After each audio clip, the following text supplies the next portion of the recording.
Kalau yang paling membekas yang memang benar-benar ini apa sih gitu kan? Ya satu kejadian yang saya ceritakan di Instagram saya, bagaimana seorang laki-laki teriak-teriak datang ngeluhnya menstruasi. Yang sering berkesan buat saya adalah bagaimana tindakan-tindakan bodoh ini dilakukan tanpa kesadaran dari yang melakukan. Itu dia bilang kita habis kencing di bawah pohon beringin di kota pasti saya kan gemes memang banget ada dokternya. Enak itu aja. kodamnya dokter Tirta langsung keluar. Mbok pikir aku goblok.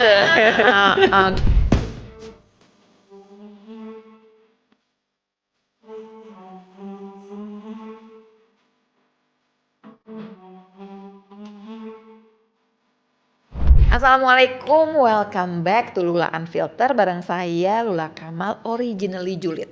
Jadi kalau ada yang protes-protes kenapa nggak julid, kok julid amat sih? Emang julid. Cuman di sini doang nih ya podcast yang kita boleh julid dan oke-oke aja.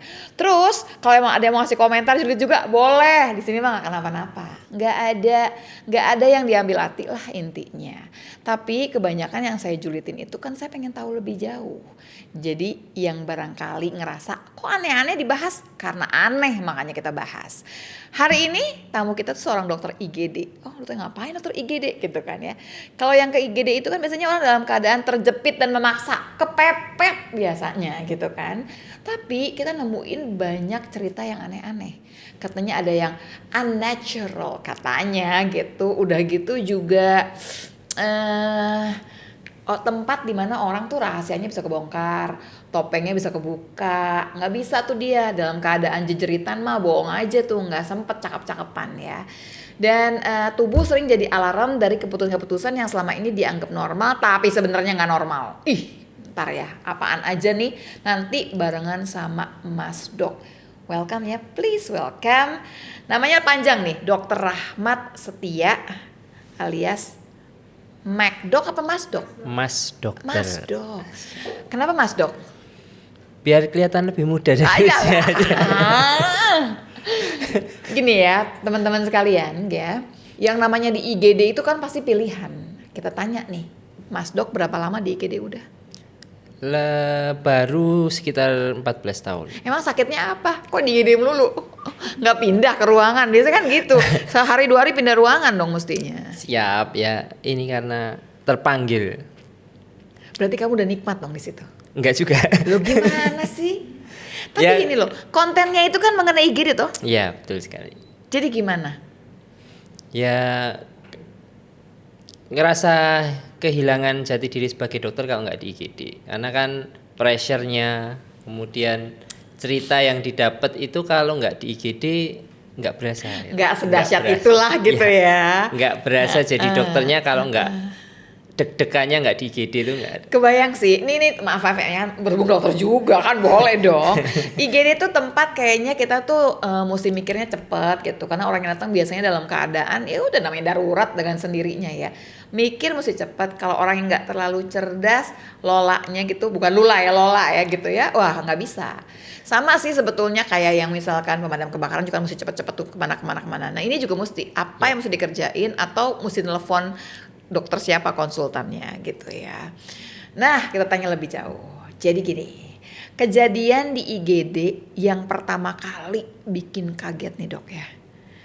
Kaget banget sampai rumah barangkali masih ngap ngerasanya tuh. Cerita dong, apa tuh? Kalau pengalaman di IGD itu hampir semua itu punya kesan sendiri-sendiri. Tapi yang pertama-tama ada dong yang kan kasus misalkan kecelakaan, belas itu. Oh ini kayaknya stroke padahal bukan stroke, cuman GERD doang gitu kan ya. Terus ibu-ibu, saya kayaknya nggak mau mati nih.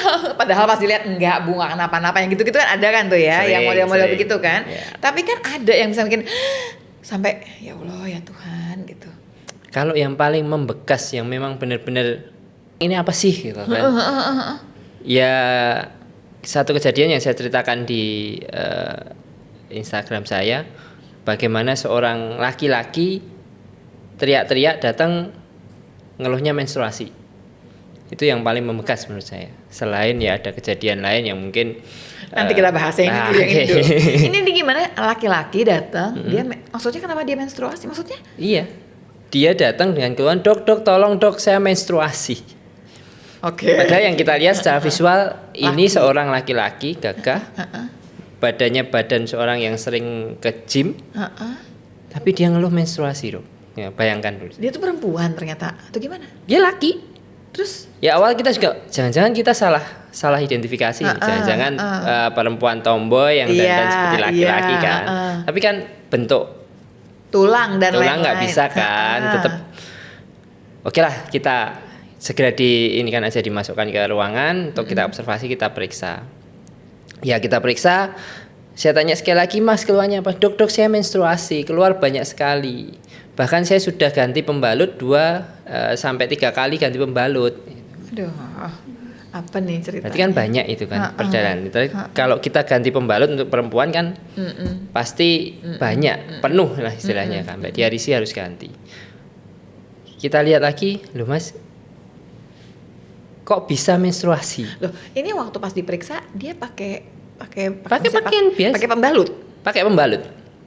Oke, terus Nah setelah kita ini cek, kalau gini nih ada nadanya dong, deng gitu loh, enak loh sebenarnya.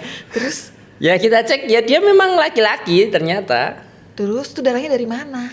Dari ambeien yang pecah dok.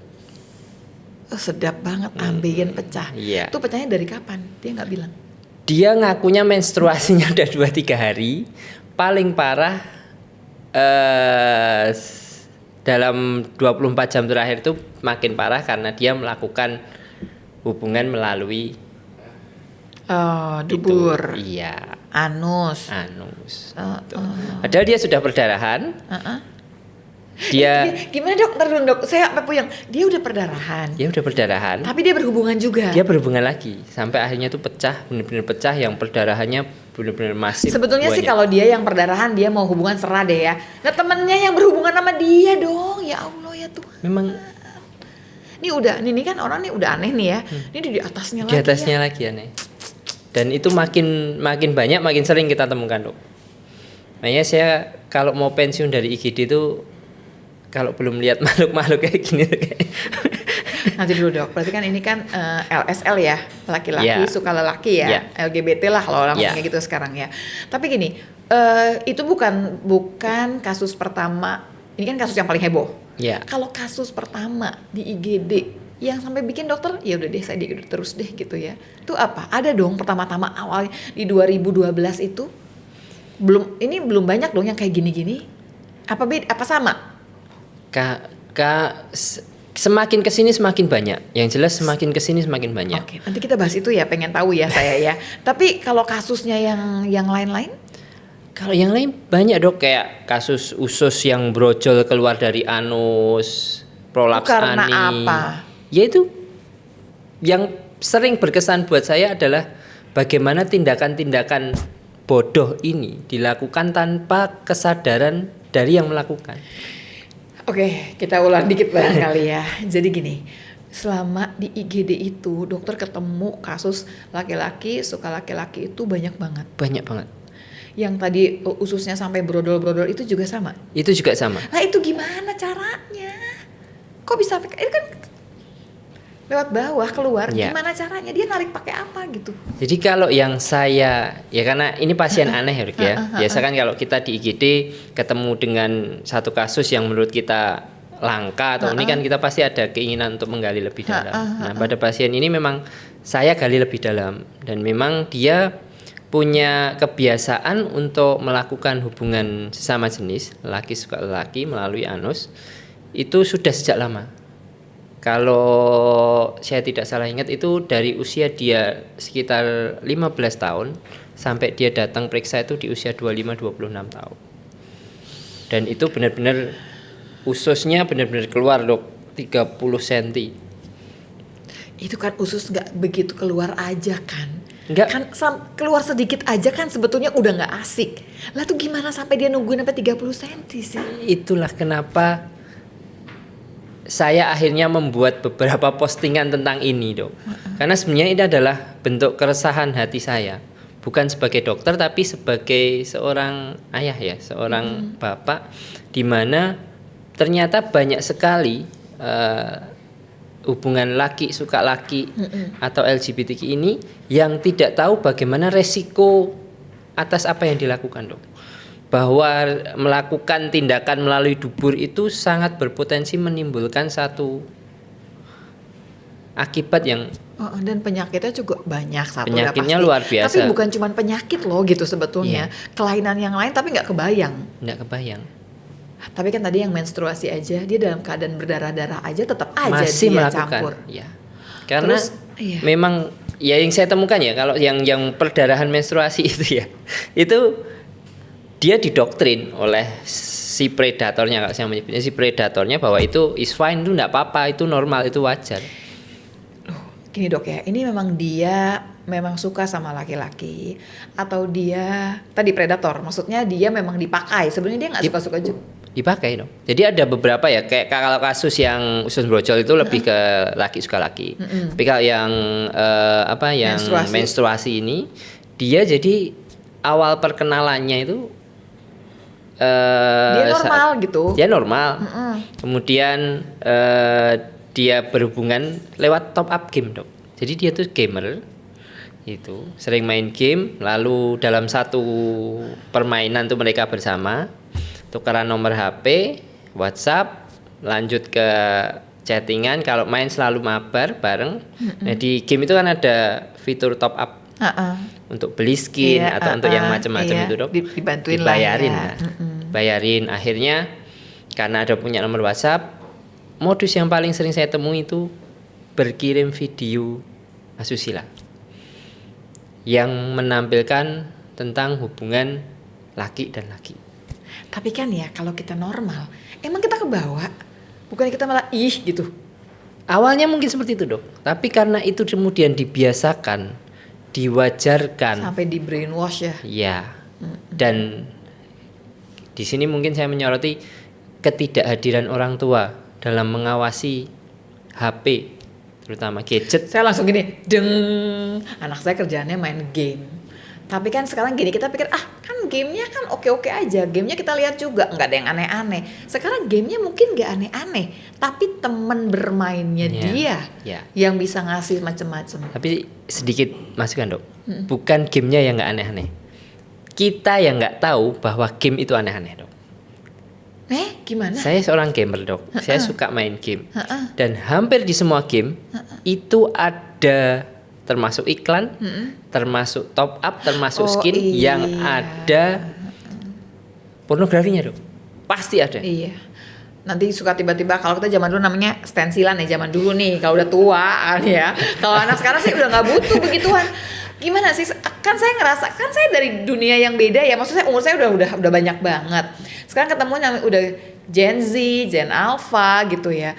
Kita kan dulu, bukan kita sih, orang-orang lain lah, mesti cari-cari kita gitu kan ya.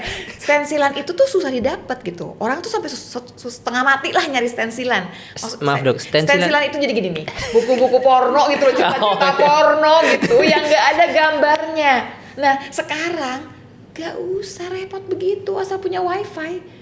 Kita main game aja di tengah-tengah, di ujung pas gamenya lagi ada iklannya kan ya, iklannya tiba-tiba ada gambar laki-laki sama perempuan yang gimana banget, yang bisa bikin birahi naik gitu kan. Dan itu tanpa kontrol. Dan orang tua seperti tadi dokter bilang, gamenya normal-normal aja kok. Kebanyakan gamenya Tetris, tapi iklannya bukan Tetris kan gitu. Tetris tuh tahun kapan Tetris tuh ya? Tahu kan yang turun-turun itu loh, balok itu kan gak penting banget gitu kan ya.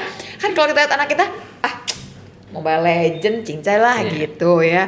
Oh tahu deh, Roblox lah gitu. Oh udah tahu lah gitu kan. Tapi sekarang yang kita nggak pernah hitung kan adalah, ya itu dia tadi ya, game.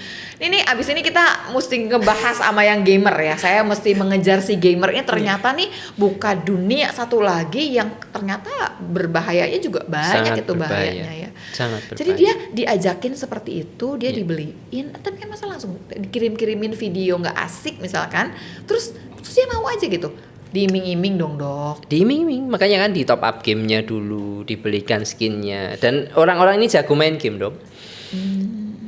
Kan buat kita ini, buat saya yang noob ya dalam bahasa game itu, yang nggak begitu jago, ketemu temen yang jago. Oh, newbie gitu ya. Ya, ketemu temen yang jago itu ngerasa wah anugerah ini bisa push rank, bisa segera naik ranknya. Oh. Belum lagi kalau dia royal ya kasih uang, nah pasti untuk anak seusia itu ya anugerah terindah. Oke. Ini nih saya mau tanya, jadi data pengen tahu ya. Kasus-kasus LSL atau LGBTQ ini dalam seminggu selalu ada kah? Oh enggak selalu. Kalau di IGD tidak selalu. Tapi kalau di Poli ya 4-5 kali lah. Dengan keluhan infeksi saluran kencing. 4-5 kali dalam seminggu. Ya. Ya itu mah banyak tuh dok. Banyak makanya. Kalau di IGD kan kegawat daruratannya nggak selalu. Kita nggak salah ya kalau kita ngerasa bahwa kok kayaknya makin banyak. Betul ya kita nggak salah ya gitu. Nggak salah. Dan yang bikin saya lebih miris dok, itu adalah angka penemuan HIV reaktifnya. Dulu kan kita tuh sering panik ya dok ya, kalau ketemu pasien HIV reaktif itu kan, pasti panik. Wah HIV reaktif ini gimana ini? Kru OK penyiapannya lebih ribet, kemudian membersihkan alat-alat yang sudah dipakai itu kan ribet. Bukan ribet, maksudnya kita butuh effort lebih. Karena memang untuk menjaga agar tidak terjadi penularan ke pasien yang lain ataupun juga ke nakes.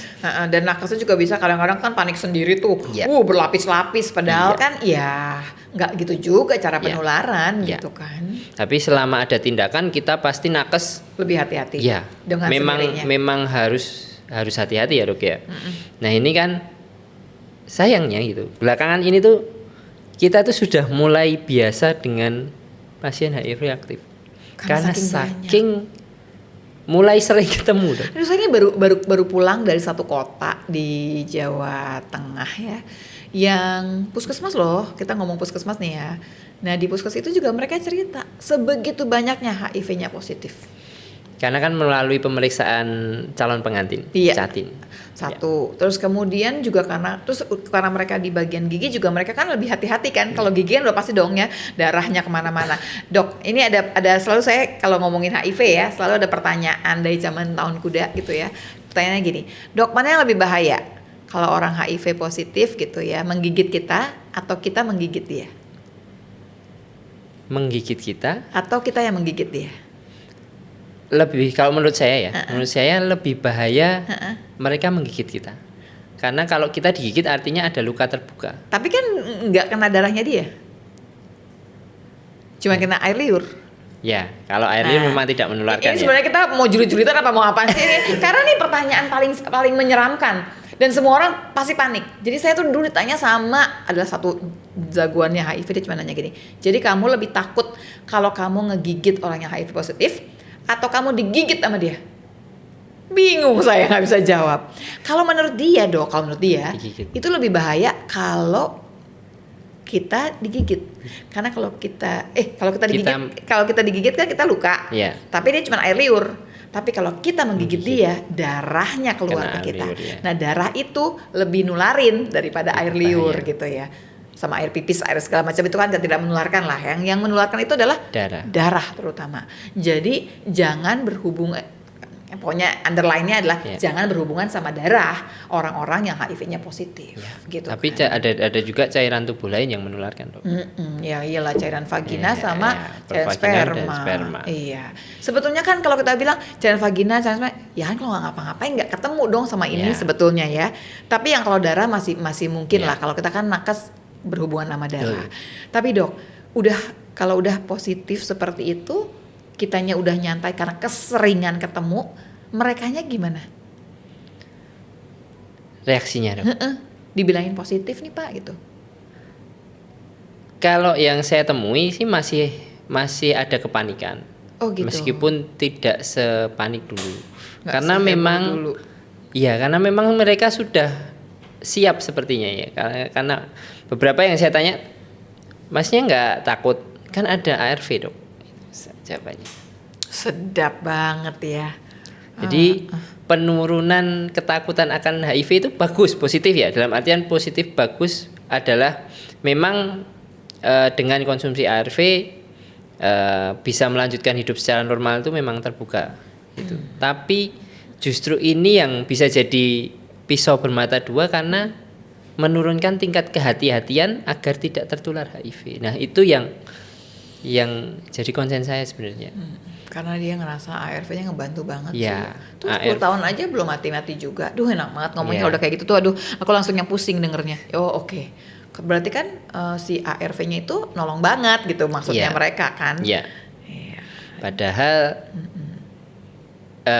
kalau kita ngelihat realita medisnya kan nggak segitu juganya, Dok. Nggak segitu juga, dan dia kan tetap menularkan kepada Iya. yang lain. Dan dia kalau masih gonta-ganti pasangan berarti dia akan nyebar kemana-mana. Nah, itu lagi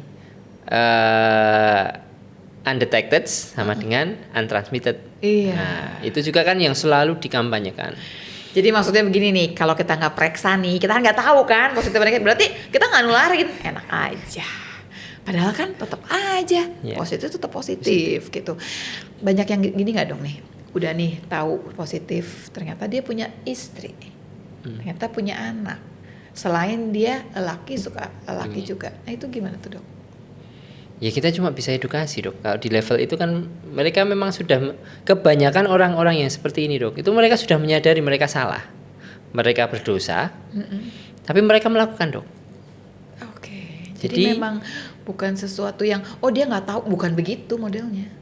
Udah baca juga kali, jangan-jangan mereka udah lebih hafal daripada kita. Sudah, Dok. Beberapa kali saya ketemu pasien HIV. Jadi ini ARV-nya bisa saya ambil kapan, Dok? Di mana? Sesantai itu, dan dia sudah siap dengan konsekuensinya. Tapi kalau misalkan pasangannya, dokter mengedukasi pasangan juga nggak? Ya harus mengingatkan minum ARV. Terus ada beberapa yang kita berikan obat-obatan untuk pencegahan. Dan tetap pasangan, tetap. Ya tetap pasangan. Ini kehebatan cinta ya. Ada beberapa yang memutuskan lanjut, ada yang memutuskan untuk cek dulu baru lanjut atau tidak. Ada juga itu pasien saya calon pengantin, Dok. Itu real Jangan drama. pengantin, maksudnya perempuan laki atau laki-laki sama laki-laki? Laki-laki sama perempuan, Dok. Ya ini datang nih. Yang positif siapa? Yang pertama kali datang untuk pemeriksaan itu laki-lakinya reaktif. Diulang kita 3 kali, pemeriksaan tetap reaktif, Dok. Namanya reaktif, bukan positif gitu loh. Ya. Terus kemudian? Reaktif. Karena sudah 3 kali pemeriksaan, kita anggap bahwa dia memang positif. Dia adalah ODIF, orang dengan HIV. Konsul si perempuan yang juga dicek, Dok. Iya. Karena sudah pernah melakukan hubungan badan di luar pernikahan, belum nikah ini. Oke. Gitu. Pemeriksaan pertama setelah 6 minggu, 6 minggu dari awal dia melakukan hubungan badan, hasilnya masih negatif, non reaktif. Berarti kita anggap negatif loh dia Ya. gitu. Terus 3 bulan diulang masih negatif. berarti dia aman loh, selamat loh. Kita gitu. anggap dia aman. Heeh.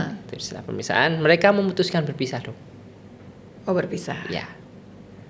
Oke. 3 bulan yang lalu si perempuan ini pemeriksaan lagi, Dok. Bersama calonnya yang baru, Dok. Terus? Kita periksa ini. Calonnya yang baru ini non reaktif, negatif. Sayangnya si perempuan ini sekarang yang positif. Aduh gimana? Tapi kan kemarin dia udah 3 bulan dia negatif. Gak tahu, Dok. Tapi realita medis memang sering seperti itu. Kalau secara textbook 2-6 minggu dicek non reaktif, ulang 3 bulan. Nah terus gimana? Jadi kalau Ulang. ya mereka berdua? Ini yang ini. Akhirnya menikah, Dok. Juara. Di sini saya nggak mau ngejulitin yang jatuh cinta, tapi ini kejadian juga sama saya. Perempuannya positif atau reaktif ya, laki-lakinya negatif. Kita bilangin dong sama laki-lakinya, nggak mungkin dong kita bohongin. Orang dia datang berduaan. Terus jawabnya apa? Nggak apa-apa, saya cinta. Terus ya udah kalau gitu pakai kondom ya. Kalau berhubungan paling begitu kan. Mau ngomong Ya, apa lagi dong? minum ARV-nya, berhubungan pakai kondom. Gitu ya. Ingatkan untuk selalu minum obat. Si laki-laki kita kasihkan profilaksisnya. Dan kehebatannya lebih jauh lagi adalah terus kemudian mau punya anak ya. Dan punya anak ya. Dan anaknya selamat. Dan suaminya juga sampai sekarang masih negatif. Ya. Tapi terus bercerai. Jadi cinta yang itu kemarin itu ya dia maksudnya ngambil resiko sebegitu besar dan sekarang akhirnya bercerai karena ya urusannya ada lagi yang lain. Kalau masalah berkorban, Dok, laki-laki itu siap ditaruh di gerbong depan atau belakang aja kita siap. Saya nggak ikutan loh. Kalau buat saya satu nyawa hitungannya, nggak bisa mau siapapun juga gitu kan. Tapi apapun lah ceritanya ya. Jadi memang si cinta itu kadang-kadang bikin orang juga nggak pakai logika, betulan betul ya gitu. Sama lah yang sakit jiwa, yang HIV-nya positif. Kalau udah cinta ya cintalah, enggak. Itu sih nggak apa-apa. Kalau itu kan kita baru bicara mengenai dunia LGBTQ ya. Nah, tapi kan IGD bukan cuma itu aja ceritanya. Jelas. Dan kalau tadi itu kan ceritanya kita adalah maksudnya gini, yang jadi perempuannya, dia yang apa sih namanya tuh dok? Apa sih boti apa gitu yang jadi perempuan gitu kan ya? Kalau yang jadi laki-laki ada lagi namanya. Oh, laki-laki yang boti. Boti. Yang perempuan laki-laki yang seperti perempuan tuh boti. Iya, laki-laki yang seperti perempuan. Dia kan dia sebagai jadi perempuannya. Kalau yang jadi lakinya tuh aku juga nggak ngerti namanya apa. Ada lah namanya tuh. Apa sih namanya? Coba dong ya dicek di Google. Ada kok gitu ya. Top jadi, apa? Top atau botita? Top iya, top atau bottom. Jadi kan dia top atau bottom. Jadi namanya boti gitu kan ya. Jadi kan iya, itu boti dari mana sih? Kepikiran juga boti dari mana sih? Ternyata dia tuh bottom jadi boti gitu. Sementara sih itunya jadi topnya ya. Nah, kalau yang boti udah jelas. Kalau yang top ada masalah juga nggak? Mana tahu gitu, masukin apa atau masukin alat vitalnya ke tempat yang tidak benar. Iya, ada. Saya pernah menemui satu ya, itu yang menurut saya paling parah itu ya. Itu harus sampai amputasi penis dong. Dimasukin kemana? Masukin ke dubur, dia kan masukin ke dubur. Kemudian dia kena sifilis. Waktu kena sifilis kan nggak nyeri dok. Dia ngerasa fine-fine aja. Tapi kan ada ulkusnya, tapi nggak kerasa nyeri. Betul. Ya. Tuh ya. Dia ngerasa fine-fine aja, dia nggak periksa. Ya, permasalahan yang paling sering kita temui itu bukan ya infeksi menular seksual itu berbahaya. Tapi yang lebih berbahaya adalah infeksi menular seksual yang tidak diperiksakan, tidak diobati secara tepat, dan tidak diobati secara tuntas. Oke, jadi kalau ditanya, kan suka nanya, penyakit menular seksual kan banyak, ada ini, ada HIV, ada sifilis, ada GO, ada segala macam, betul. Kalau tanya, mana yang paling berbahaya? Yang paling berbahaya ada yang nggak diobatin ceritanya. Jadi apapun ceritanya kan, kalau ngomong kan GO kan gampang, dan tinggal gini aja, tapi nggak bisa. Tren yang lebih menyedihkan lagi adalah sekarang banyak diobati sendiri dok. Aduh, kan gampang ya. Gampang dapat obat-obatan sekarang via online, via chat. Belum ada dokter Google ya nggak sih? Beli antibiotik sendiri, ngerasa karena memang ulkus pada sifilis itu kan tidak nyeri. Dia ngerasa kalau dia mengering dia sudah tidak minum obatnya, putus antibiotik, putus antivirus, malah timbul resistensi. Jadi datangnya dalam keadaan gimana? Udah busuk. Secondary infection sampai terbuat ulkus gitu, Fournier gangren menghitam. Ya Tuhan. Itu akhirnya diamputasi, dibuat salurannya kan asalnya gini dok, ditekuk ke belakang. Jadi kalau kencing kalau pipis ke belakang, jadi mesti jongkok mau nggak mau gitu ya. Ya yang udah pasti dia nggak jadi top lagi deh. Iya dong, mau gimana lagi kan nggak ada alatnya ya. Ya Allah ya Tuhan, yang gimana coba itu? Paling bahaya adalah itu. Mengobati sendiri, tidak diobati. Ini kita baru bicara yang boti sama topnya. Tapi kan IGD tadi saya bilang isinya nggak cuma ini, bukan cuma LGBTQ aja. Apalagi dok, yang bikin gitu loh. Supaya kita pengen jalan-jalan ke IGD, tapi bukan karena sakit. Pengen lihat IGD kayak apa sih sebetulnya. Kan ada yang katanya topeng, orang dibuka karena orang dalam keadaan kepepet kan ke situ kan, ke IGD itu. Nggak mungkin dalam keadaan bahagia, nggak mungkin. Kalau yang masih top 5-nya itu ya serangan jantung kan dok, pasti serangan jantung, sesak nafas karena bronkitis ataupun karena asma yang exacerbasi, kemudian gula paling sering ya, gula baik maupun yang hiperglikemi maupun yang hipoglikemi sering. Pokoknya udah pingsan lah, kemana ceritanya ya udah nggak bisa berdiri langsung des gitu ya di bawah pasti. Stroke ya itu sih. Tapi kan itu normal aja orang sakit. Kalau yang nggak normal dok kalau yang gini dok, keguguran padahal belum nikah gitu-gitu. Kalau itu saya malah menemui di klinik bersalin ya dok. seringkali kalau yang kita temui itu tidak di IGD. Jadi mereka memang sudah tahu ya, anak-anak ini memang ya. Ini kan dia ngomongnya anak, berarti umurnya masih muda. Belasan tahun. Kenapa menjadi miris juga ya? Resah sebagai seorang ayah itu resah kadang kita ngelihat ini anak-anak dari mana taunya? Kenapa di usia yang kalau saya dulu dong mungkin masih ngejar layangan, masih main pletokan atau yang lain. Tapi gak ini ada Google dok, gak ada segala macam. Kan sekarang kan ada apa juga apa yang gak ada. Semua ada. Dan itu tadi HP ini, gadget itu saya melihat trennya memang luar biasa sekali. Orang tua itu dengan sangat mudah, sangat gampang memberikan tanpa kontrol, tanpa pengawasan. Karena buat si bapak atau si ibunya sendiri, barangkali HP itu dipakai untuk yang palingnya WA, chat, telepon. Dia nggak pakai buat yang lebih yang lain. Sementara buat anaknya. Sekarang itu aplikasi pesan di gadget itu ada, boleh disebut nggak ini? Boleh. Ada WhatsApp, Telegram. Itu Telegram itu bahkan kita bisa searching dok, grup khusus LGBTQ. Nah nanti grup itu dia akan update setiap hari dengan video-video terbaru yang menampilkan laki-laki berhubungan dengan laki-laki. Full zoom, berbagai posisi. Seenggaknya orang lama-lama ngelihat pengen tahu ya. Ya. Dan itu bukan cuma awalnya karena saya riset ya, karena saya beberapa kali menemui seperti ini, saya tanya bahkan ada pasien poli saya dok itu 7 orang anak dok. 7 bocil kematian sana.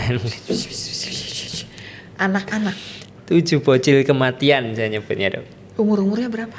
Umurnya 13-14 tahun dok. Ya Tuhan. Datang ke poli karena ini di tempat praktek saya di poli bukan di IGD. Saya itu kan memang sering melakukan pengobatan gratis lah seperti itu. Hanya di lingkungan itu cukup tahu lah gitu. Nah 7 bocil kematian ini datang dok, Pak Dokter Ahmad ada gitu. Ya asisten saya itu yang jadi buruan netizen, si Mbak Evi ini kan langsung mempersilahkan masuk. Ya udah masuk aja, kenapa, ada apa? Dia ngeluh dok. Setelah kita tanya, kita dudukkan, kenapa kok nyari saya, kenapa, ada apa? Anu dok, anu apa? Kita kencingnya keluar nanah. Usia 13-14 tahun. Kok bisa? Keluar nanah? Iya dok, keluar nanah. Nempel di celana. Khas kan dok? Udah nggak perlu ibu lagi, kita udah kan? tahu. Kita udah mikir pasti gonorrea ini. Tapi masa di usia 13-14 tahun dok? Kan ada kontradiktif itu. Iya. Kok bisa? Nah itu yang ini satu kejadian yang memang bikin kita marah dok. Dia jawab, kita habis kencing di bawah pohon beringin. Iya, dia pikir dokternya. Itu kan bikin, ini pasien paling muda. untuk gonorrea enggak? Iya dokter kan dia udah 13 tahun. 13 tahun. Tapi ada yang 7 tahun dok. Tapi bukan karena hubungan seksual. Karena hubungan seksual. Aduh, iya udah yang 13 tahun dulu, yang rame-rame 7 bocah kematian dulu, coba dijelaskan coba. Itu dia bilang kita habis kencing di bawah pohon beringin. Jadi kota pasti saya kan gemes banget dokternya.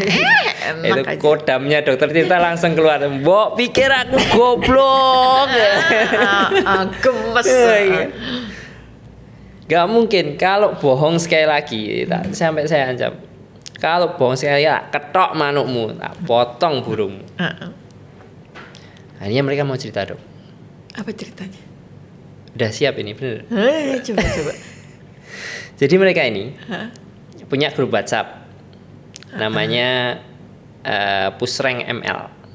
Ya elah, apa tuh judulnya? Pusreng ML ya. Kalau kita sebagai gamer kita akan mengartikan bahwa itu Pusreng Mobile Legend. Ternyata ya, kita mikirnya gitu. Ternyata di grup itu mereka share video-video porno. hubungan normal dok ke perempuan. Tuh. Satu orang nih si anomali satu itu satu orang yang sering banget dia kirim ke teman-teman lainnya di grup. Nah karena terbiasa nonton dok, Kepengen dong. Mereka Ini coba bocil ini nih. bocil dok, 13 tahun 14 tahun, kelas 1 kelas 2 SMP dok. Mereka buka, mereka sempat nyoba lewat aplikasi WeChat. Apa dia nyari perempuan gitu? Iya, mahal dok, tidak terjangkau oleh mereka. Oke. Ya di saya itu ada klinik saya itu dekat dengan lokalisasi dok. Pantesan. Tuh aneh-aneh dapatnya dia. Terus Mereka ke lokalisasi itu dok. deket klinik itu. Ya. Dan mereka patungan 25.000 satu orang. Dikali 7 berarti kan sekitar 175. 175.000. Lah, terus dikasih dia main sama satu perempuan. Perempuannya mau gitu. Mau 7 orang ini main barengan sama dia. Mau dok. Tahu usianya yang dimainin? Berapa? 50 tahun. Astagfirullah ya Tuhan. Dalam 1 jam silahkan selesaikan hajat kalian. Terus gantian tuh. Terus pulang-pulang dapat goodie bag masing-masing. Iya toh? Dapat Langsung tumbler, GO, dah. dapat GO barang-barang semua. 7-7-nya GO. 7-7-nya KO. Cuma 1 tidak begitu parah. Ya, Yang 6 ini parah. Dan dia datang dengan keluhan hampir sama dok. 2 minggu setelah 10 hari setelah berhubungan itu mereka datang ke klinik saya. Wah itu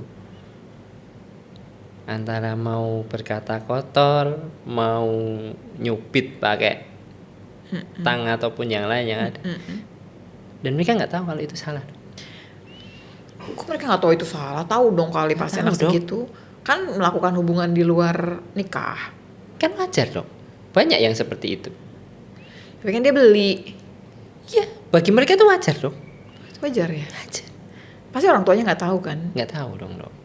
Itu dokter ngasih tahu nggak sama orang tuanya? Iya dong. Kan kita melakukan tindakan. Kan dikasih antibiotik habis Terus itu. diapain? Terus suntikan lah pasti ya. Terus kemudian diapain tuh sama orang tuanya mereka? Ya sempat ada adegan baku hantam. Tapi ya sudah mau gimana. Di tempat praktek tuh semuanya dok. Tempat Dikumpulin. Di tempat praktek ya lucu ya. Oh segala macam orang diobatin iya, dikasih nasihat iya, sini udah langsung. Salah satu kata-kata yang selalu terngiang itu kan. Satu bapaknya masuk. Bocah drogol. Gitu. Ya ampun. Ya iya. Karena secara penampilan bapaknya itu termasuk orang yang mungkin berada. Satu berada, dihormati. 2 agamis lah. Ya.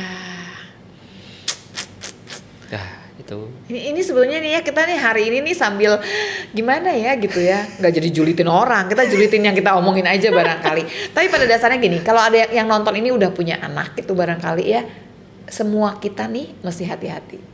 Nggak ada yang kemudian resikonya lebih sedikit, nggak ada. Semua punya resiko tinggi. Jadinya. semua beresiko dan semua resiko bisa mematikan. Yes. Even HIV sudah ada ARV, bukan berarti itu tidak berbahaya. Itu salah kaprah menurut saya. Dok, tadi kan dokter masih punya utang. Apa ini? Yang umur 7 tahun itu dia diperkosa kah atau apakah? Perempuan atau laki-laki? Laki-laki dong. Nah, terusnya apa ceritanya kalau dia? Kalau ini si anak ini 7 sebenarnya tahun loh. 7 tahun dok. Dia wah saya mau nyebut tempatnya itu agak sensitif dok. Jangan sebut tempatnya, dia pokoknya gitu aja ngapain dia sampai dia dapat. Dia dipaksa untuk memasukkan penisnya, burungnya itu ke dubur laki-laki dewasa. Oke. Jadi ceritanya lain lagi lah, dia dipaksa ya. Bedakan sama yang si dipaksa. 7 bocah Dan kematian ini itu. di tempat yang religius. Pesantren maksudnya. Saya nggak nyebut sih, tapi gitu Kan deh. cuma nanya. Enggak, sebenarnya gini, kalau saya ya, saya ngelihat tempat apapun bukan tempat yang salah ya. Iya, bukan Pasti tempatnya. selalu ada oknum di sana Oknum. yang kita mesti hati-hati. Di mana aja. Justru itu yang ini baru saya lakukan di tempat saya ya. Saya mengedukasi bahwa untuk semua orang tua, wali santri, wali murid, sebelum dipasrahkan ke orang lain, pastikan anak itu tahu mana batasan-batasan yang harus dijaga. Satu, sama yang kedua, anak itu bisa berkata tidak, bisa Betul. melawan. Karena kadang-kadang kan dia juga udah tahu itu nggak benar, tapi kan dia nggak berani ngelawan. Termasuk yang 7 butir kematian itu salah satunya dia sebenarnya nggak mau, tapi karena dia tidak pernah diajarkan untuk berkata tidak. Saya masih nggak terima tuh dia bilang nggak mau. Gini dok, ini kalau itu kenapa saya nggak terlalu kaget gitu ya? Karena saya punya cerita yang sama, tapi kita di Jakarta ya. Dulu pasar Senen tuh nggak kayak gitu. Dulu pasar Senen tuh ada tempat yang selamnya lah, tanda kutip. Dan yang kasihan itu adalah itu anak dibawa ke situ karena supirnya lagi main sama perempuan di sana. Itu anak nonton. Karena nonton pengen. Nggak punya uang cukup, tapi kan udah punya mobil ya. Maksudnya orang-orang punya ya sebetulnya ya. Nah terus kemudian dia ngajak teman-temannya, diceritain lah apa yang dia lihat. Mantap. Gitu ya.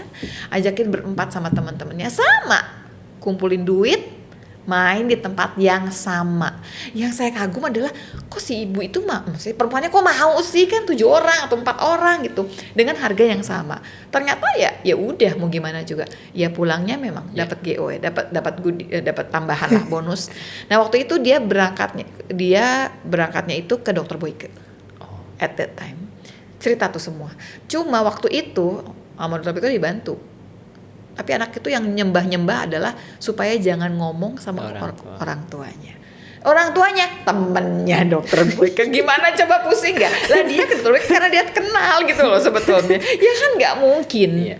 Tapi maksudnya gini, bagaimana kejadian kecil loh, cuman gara-gara itu anak dibawa ke pasar Senen karena tuh ntar ya ada yang mau dia beli gitu sama supirnya. Terus dianya kan di situ ya, maksudnya dia jangan ngapa-ngapain, turun nyari gitu. Terus dia lihat. Iya. Sampai sesegitu mudahnya. Itu hanya sekali lihat ya dok ya. Bayangkan dengan anak-anak ini yang terus-terusan dibombardir. Mulai karena kampanye pornografi dan LGBTQ ini tuh bukan lagi yang ngumpet-ngumpet dok. Masif. Oh masif. Ada satu tempat buat kita nonton yang depannya huruf N, tahu dong pasti, ya kan? Nah, itu kerjanya. Ceritanya nggak penting, tetap aja dimasukin LGBT-nya. Ya. LGBTQ ada bumbu di situ, padahal nggak ada urusan sama ceritanya. Film horor ada tetap, film apa juga ada tetap. Saking dia pengen membuat kita itu terbiasa. That thing is normal. No, it's not normal. I'm sorry ya. Teman-teman saya juga banyak yang LGBTQ.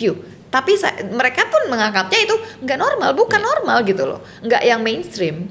Kita nggak kemudian menjadikan itu boleh dan nggak apa-apa. Nggak begitu gitu loh. Dan tidak harus diterima. Dan nggak harus diterima. Kalau saya sampai dihujat sama teman-teman, mohon maaf, saya nggak terima. Saya jujur banget, teman-teman saya juga saya bilang nggak, tapi gue nggak terima ya gitu. Karena secara agama nggak bisa gitu, nggak kemudian jadi oke gitu ya. Oke, ini buat teman-teman semua barangkali ya yang punya orang tua, yang orang tua punya anak. Nah, sekarang gini, kalau cerita lagi yang lain, kalau IGD kan ada yang gitu, ada yang macem-macem ya.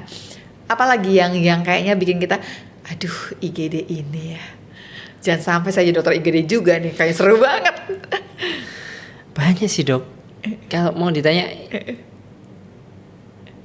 berseliweran tuh dok, yang mau diceritakan yang mana?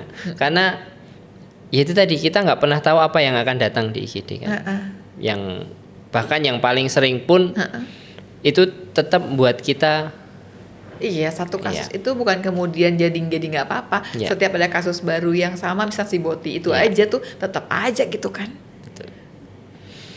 Jadi ya hampir semua kasus di IGD itu meninggalkan kesan lah gitu. Tapi kalau yang memang yang belakangan ini yang saya kan sering tulis dok. Jadi saya tuh sebenarnya suka menulis dari waktu kuliah di. Pantesan captionnya jadi cakep. Saya dulu awal menulis tuh lihat Raditya Dika.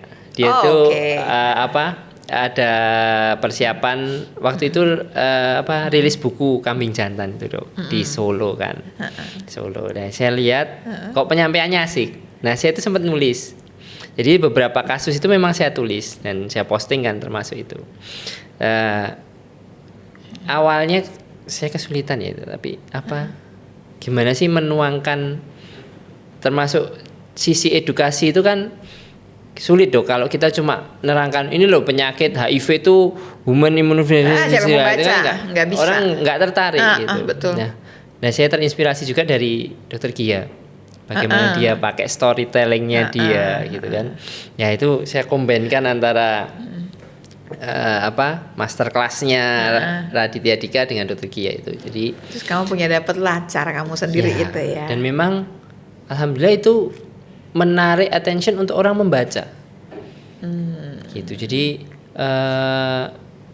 dok asik nih dok, cerita lagi dong, cerita lagi. Tapi memang harus dikemas. Nggak bisa lagi kita menganggap bahwa satu kejadian di IGD itu private, tidak bisa diceritakan, bahkan tidak bisa kalau sekarang di stand up komedi kan tuh bisa dok, asal dengan delivery yang tepat, tidak mendiskreditkan satu sisi, tidak memojokkan, dan yang pasti supaya kita bisa mengambil pelajaran dari apa yang terjadi. Kamu tahu banget aku mau nanya selanjutnya sebetulnya. Tapi dampaknya apa konten di IGD itu? Ada nggak yang ngejulitin? Bisa dokter lagi, bisa sama-sama nakes loh, bisa juga dong. Ada dong, langsung ada dong katanya. Ada dong. Gimana? Ketakutan saya justru datang bukan dari netizen ya. Ya netizen kan cincai, malah pengen tahu more, coba apa lagi gitu kan. Mereka kan nggak bisa ngelihat dunianya dokter, ya kan? Betul. Tapi dari sejawat. Apa katanya? Itu tidak pantas untuk diceritakan. Itu rahasia pasien. Ada dok yang bilang itu. Meskipun saya nggak pernah nyebut nama, saya nggak pernah nyebut tempat, saya tidak pernah menceritakan ciri-ciri fisik. Kamu biasanya naro fotonya apa? Saya pakainya animasi ilustrasi. Kecuali pada kan nggak dimirip-miripin toh. Kecuali yang itu berkesan juga dok. Hilangnya botol Rexona. Apa tuh lagi? Ya tadi yang saya ceritakan. Yang masuk botol itu. Rexona masuk itu. Botol masuk ke boti. Iya, masuk ke anus. Sengaja dia masukin. Iya, sengaja masukin. Karena? Ya karena dia cari sensasi tuh. Gak ada yang lain. Awalnya dia pakai pensil, pakai penghapus, pakai sesuatu waktu yang dokter itu jadi berarti dokter buka keluarin barangnya atau dioperasi? Nggak bisa dok, itu akhirnya terpasang stoma dok. Ya. Ini tak spill ini. Coba gimana? Ya itu. Dia mainan di dalam rumah kan. Mainan. Umurnya berapa umurnya? Umurnya 23 tahun. Oh, udah cukup dewasa dong ya. Kemudian? Ya itu. Dia 21 tahun, Dok. 21 tahun. Jadi dia awal itu sering lihat video itu, Dok. Terus dia masukin lah itu ke anusnya dia. Mulai dari yang kecil. Pulpen. Oh, dapat sensasinya. Kemudian penghapus yang agak gede dikit gitu. Ngebayang langsung penghapusnya apa ya? Penghapus yang kotak-kotaknya itu ya maksudnya? Enggak, penghapus apa sih? Agak panjang hitam, ya? Agak panjang gitu dok. Agak gitu. Besar tapi ya. Kan. Mungkin sensasinya dia sering melakukan itu usia 15-16 tahun. Mungkin karena sensasinya sudah terlalu biasa. Lama-lama dia mau cari yang lebih besar. Dan dia bilang, saya nggak pernah berhubungan dengan laki-laki dok. Oke. Pertanyaan saya gini, ini dari keluarga yang kurang kah atau keluarga yang cukup kah? Cukup dok. Kalau keluarga cukup kan ada macam-macam yang aneh-aneh yang lain maksudnya bukan aneh-aneh, alat bantu seksual gitu ya namanya ya? Ya kalau mungkin kalau beli kan mungkin takut pengirimannya. Nah terus si Rexona masuk itu? Dia masukkan namanya. Kemudian dia kaget mau ketahuan dok, ketuk pintunya, dia kempit dok tuh. Oh, dia tuh ada yang mau masuk kamarnya. Iya, dia terus dia kempit. Takut dikempit. Terus? Kempit ngobrol lupa. Emang kakak ganjel sama dia? Ganjel lah dok, segede itu dok. Iya. Resona. Terus? Selang 1 jam ngobrol, dia cari kok nggak ada. Kebayang gak sih? Naik ke atas gitu itu botol gimana itu ceritanya? Terus pas di X-ray udah di mana? Dia ke Sigmo itu. Oh, agak naik dari rektum. Oh, tapi nggak bisa. Nggak bisa dok. Jadi akhirnya di gimana? Di stoma? Di laparostomi. Di laparostomi dibuka semua, dikeluarin. Aduh, terus keluarganya bilang apa? Ya sudah terjadi dok. Itu yang Dok, ini kan saya ikut nangis dok waktu itu. kok Saya ikut nangis waktu itu karena saya kan di IGD. Pasien itu disiapkan. Total tuh pokoknya hampir 6 jam kita penyiapan karena menunggu keluarga. Masuk akhirnya kita telepon, pokoknya lakukan dulu, tolong dibantu. Ya sudah kita proses masuk ke ruang operasi. Saya nunggu di IGD kan dok. Saya kembali ke IGD tugas seperti biasa. Terus selang 1 jam kan saya penasaran juga hasil operasinya seperti apa. Karena kan pemasangan stoma itu kan jelas butuh persetujuan. ini supaya jelas pemasangan stoma tuh apa? Kan dia ngomongnya sama dokter juga, dia udah ngerti. Orang lain tuh nggak ngerti apa stoma. Stoma gitu. itu kantong Ya, jadi itu perutnya dibolongin, ususnya dikeluarin. Kalau pup nggak lewat bawah, pupnya lewat perut. Gimana? Ya dibawa kemana-mana lah. Si kantongnya itu yang ada isinya okai tadi tuh kotoran gitu. Plastik. Plastik. Mana plastik lagi mahal kan dok? Ya nggak gitu, plastiknya beda. Emang dari awal juga mahal itu sih. Berarti dia kehilangan ususnya semua atau masih sebagian yang ke sigmoid ke rektum akan bisa disambung lagi atau enggak? Tidak. Untuk sementara itu permanen dok. Meskipun ada kemungkinan disambung lagi. Bayangin kalau nggak bisa disambung lagi, seumur hidupnya dia kalau buang air besar itu nggak lewat bawah lagi, lewat ke kantong tersebut. Itu biasanya dipakai untuk orang-orang yang CA ya, orangnya kena kanker tapi kankernya tuh di bawah, di usus besar di bawah. Kan konyol gitu nggak sih gitu. Dan itu kan itulah kenapa kita harus aware terhadap tubuh kita sendiri dok. Jangan nunggu tubuh ini ngasih alarm teriak-teriak. Nah dokter kenapa nangis? Karena orang tuanya dok. Orang tuanya itu nggak tahu si anak ini punya kecenderungan seperti itu. Meskipun bukan boti ya, karena dia tidak melakukan itu. Dia cuma tapi ini fetish yang lain lah ceritanya. Punya sensasi tersendiri terhadap benda-benda itu. Nah itu dia duduk di depan ruang operasi sambil nungguin. Waktu saya tanya, Bapak dari keluarga pas ini? Iya dok, gimana dok? Kok bisa dok seperti itu? Dia tuh anak baik dok. Dia tuh nggak pernah macam-macam. Dia tuh ngaji dok. Dia tuh lulusan pondok dok. Aduh. Nah, berat ya dok ya? Ya berat karena bapaknya nangis jadi kita nangis dok. Oh gara-gara bapaknya nangis. Iya karena sepercaya itu dia dengan anaknya. Dan sebangga itu dia dengan anaknya. Dan dia nggak tahu anaknya punya kecenderungan. Dan untungnya saya sedikit berterima kasih ada kejadian botol Rexonanya hilang. Artinya dia kan pasti akan berhenti dengan itu. Lah yang nggak bisa, orang nggak bisa dimasukin lagi. Gimana sih dong? Meskipun konsekuensinya kan dia kehilangan. Ya itu, ya kehilangan anusnya dia gitu kan ya. Dok, nih intinya gini, dokter kan dijulitinnya sama nakas-nakas lain. Ya. Ya nggak banyak sih dok, ada. Nggak banyak, tapi terus dokter gimana? Cuk aja. Ya, Pokoknya terima kasih. tetap akan ngonten di IGD. Iya, karena dari yang saya baca ternyata banyak yang merasa bahwa ini bermanfaat dan mereka mulai aware untuk mulai memeriksa HP anak-anak, mulai aware untuk mempertimbangkan lagi memberikan gadget di usia dini. Siap. Berarti dapat pahala banyak loh di sini. Amin, insyaallah. Dok, follower udah berapa banyak? Ini terakhir 132 kalau nggak salah. Gila, tuh pasti tuh ya. Sebagiannya pasti yang boti-boti juga tuh. Oh, caranya gitu. Ada loh dok yang DM kirimin itunya. Hah? Maksudnya dok ini ada masalah nggak gitu? Ini ada masalah. Oh abis gimana maksudnya? Dok punya aku bagus kan? Oh ya ampun ya Tuhan, emang udah itu mah ya masalahnya jauh ya. Jadi dok, karena kan dokter bilang makin kesini makin banyak nih cerita-cerita yang tidak asik ini. Kalau yang datang ke IGD karena stroke, karena ini kan itu kita jelas lah serangan jantung. Oke lah, memang tempatnya IGD. Tapi kan sekarang banyak yang kejadian yang aneh-aneh ini. Kalau dokter memang masyarakatnya udah makin sakit, kitanya kurang aware, edukasinya memang kurang atau gimana? Ini agak menyentil Gen Z nih. Karena saya ini generasi milenial tuh kan kena pengaruh HP itu mungkin setelah SMA, dimasuk di usia 18 tahun.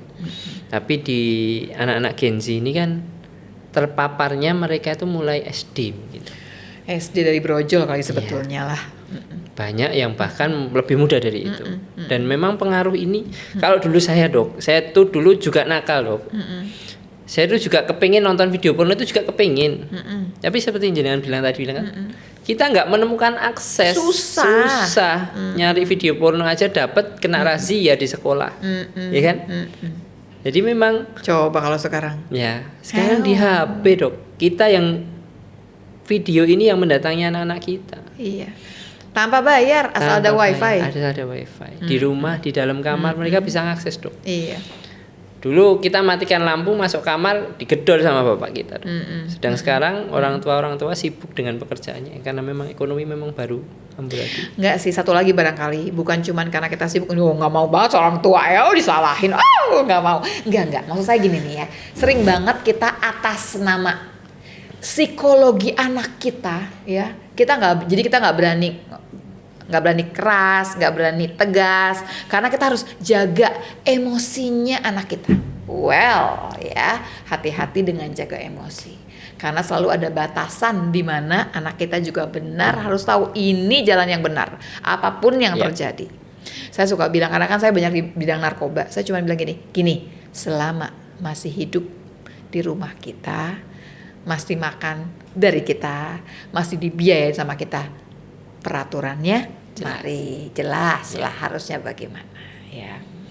Kalau saya lebih penekanan memang orang tua dulu harus sadar bahwa fase-fase perkembangan anak itu harus diperhatikan. Bukan hanya ngasih makan, bukan hanya kasih ke sekolah. Pendampingan di usia dini, di usia 0 sampai 7 tahun, bagaimana anak-anak itu harus benar-benar mengenal orang tuanya. Anak harus mengenal orang tua harus mengenal anak. Aduh, jadi orang tua zaman dulu gampang banget ya kayaknya ya. Pendampingan itu bukan cuma sekedar makan dok, tapi kebutuhan dia. Kadang kita terlalu sibuk hanya untuk mendengarkan celotehan anak kita nggak sempet dok. Saya udah capek. Ya, saya sendiri pun awalnya nggak aware tentang itu. Iya betul. Ya kita anggap sambil main HP lah dia ngoceh. Ya, nah itu harus mulai dihindarkan, dihilangkan, dan kita memang anak ini butuh sosok orang tua, bukan cuma dikasih makan. Gitu. Mas dokter, terima kasih banyak ya mas. Hari ini belajar banyak kan kita kan, dan lebih aware lagi, lebih bisa ngelihat mengenai fenomena yang terjadi di masyarakat saat ini. Dari ruang IGD kita belajar banyak mengenai masyarakat di kehidupan kita sekarang, dan barangkali dari ruang IGD tadi kita jadi bisa lebih hati-hati, udah mulai nih introspeksi diri, gue kurang di mana nih sama anak-anak ini. Terima kasih ya dok ya. Siap. Maksudnya mudah-mudahan jangan berhenti kontennya, karena pasti ada lagi tambahan, dan setiap zaman pasti ada ceritanya masing-masing. Ya kan. Masih banyak kok dok, belum diposting aja. Oh gitu, terusin aja postingnya ya. Terus kalau pengen tahu lebih jauh, ya tinggal ikutin Instagramnya Mas Dok. Apa sih dok? Mas Dokter Rahmat Setia. Mas Dokter Rahmat Setia. Udah Rahmat Setia lagi dia. Amin, ya. amin. Akhirnya udah sampai di ujung ya, dan pasti kita mesti pamit. Terima kasih banyak ada yang mesti saya bacain ya. Kita perlu mencatat semuanya, badan kita nggak bisa dibohongin katanya, tidak bisa dipaksa, dan pada akhirnya kita harus membayar konsekuensinya. Waktu kita coba-coba yang nggak bener, ya kita bayar juga lah konsekuensinya ya. Jadi diri kamu sendiri kalau bisa gitu ya, dan belajar lebih jauh mana yang pantas, mana yang nggak pantas, bukan cuma mana yang boleh, mana yang bisa. Karena bisa banyak, boleh juga bisa banyak, tapi pantas atau tidak dan resikonya seperti apa. Saya Lula Kamal pamit dulu, sampai ketemu di Lula Unfilter berikutnya Originally Julid. Assalamualaikum. Waalaikumsalam.